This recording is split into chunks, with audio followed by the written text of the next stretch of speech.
Modern marketing has effectively been invented by companies such as Cadbury, Procter & Gamble, Unilever, Coca-Cola over the last 100 years. They've been very dominant in this sphere, but over the last 20-25 years we've seen a major change in the retail landscape. Retailers are increasingly powerful, and there is now a struggle between manufacturers and retailers, both for mind space and for shelf space. One of the major challenges for the modern marketeer is to understand the balance of power between manufacturers and retailers. It was with this challenge in mind that Storewars was invented at INSEAD Business School in 1995. The Storewars business simulation was created by Marcel Corstens. Marcel is the Unilever-chaired Professor of Marketing at INSEAD Business School in France, one of the top 5 business schools in the world. When you look at manufacturers and retailers, of course these players have to work together, but at the end of the day, there is a race going on, and the question is, who will win? Is it brand equity or is it store equity that will win? Storewars was specifically created as a total business simulation. The idea is that you can bring together skills from all over the business world and put them into action in one single simulation. One of the major benefits about Storewars is that you can actually run a business for a period of 2 to 3 effective virtual years. Another unique point about Storewars is that it simulates the workings of an entire market, both from the point of view of the manufacturer and of the retailer. One of the key points about Storewars is it's actually based on real market data. Data taken from several years of studies in a number of different European and non-European markets has been used to simulate the way that consumers and shoppers behave at the point of sale. A typical simulation will have anywhere between 18 to 32 people. The participants divide into 5 teams. 2 of the teams run retail companies and 3 of the teams run manufacturing companies. Manufacturers have to make decisions about their brand portfolio, production quantities, brand positioning, advertising, promotions, pricing points, and a number of other variables that you would find in normal manufacturer day-to-day business. The simulation is based in 2 markets, and the markets behave differently. One is a slightly advanced market, and the other is a more developing market. Likewise, the participants have a chance to experiment with 2 categories. One is a food category, and the other is a non-food category. Both categories are at different stages of development and innovation. Retailers have to consider a number of different problems and a number of different issues. They're very shopper-focused. They have to look at the assortment of products on the shelf. They have to understand their shopper segmentation. They have to understand the store positioning. Also, as with the manufacturers, they have to understand pricing, promotions, and behaviour at the point of sale.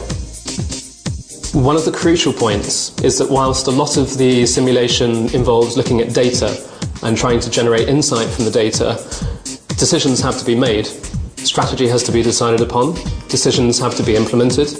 Tactics have to be created quickly to deal with certain unforeseen market situations. And most importantly, people have to negotiate. Storewars as a simulation is driven by data, real-world data, and by a highly complex piece of software. But frankly, that's just a platform. That's just a beginning.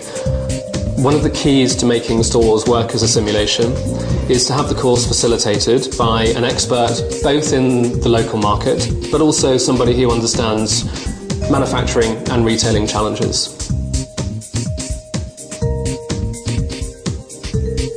One of the key points of Storewars is that after participants have made decisions, all of these decisions are entered into the computer, and the software runs the simulation, and it moves the market forward by 6 months.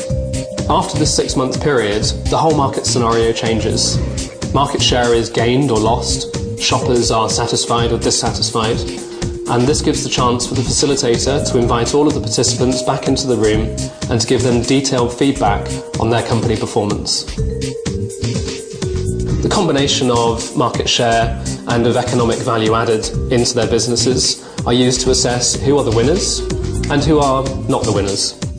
Another very important use of Storewars is as management assessment. As an international team building tool, Storewars is highly effective for bringing people together from different markets and often different categories, and getting them working and understanding that markets do not all behave in the same way, which in today's modern international environment is a very, very important issue both for retailers and for manufacturers.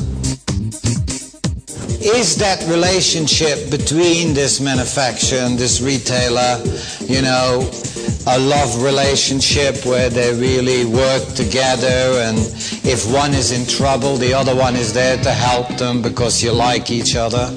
Maybe that is one way that, you know, some people might characterize it. Maybe another way to characterize it, was the wrestling one. But I personally believe, to be honest, that the relationship is more like the relationship between these two. You know who they are? Huh? Everybody? I'm sure you know, right? John Lennon and McCartney. You know, they didn't like each other very much, huh? They didn't like each other very much. But they made some good music, didn't they? Since Storewars was created in 1995, the simulation has been run over 600 times in 43 countries.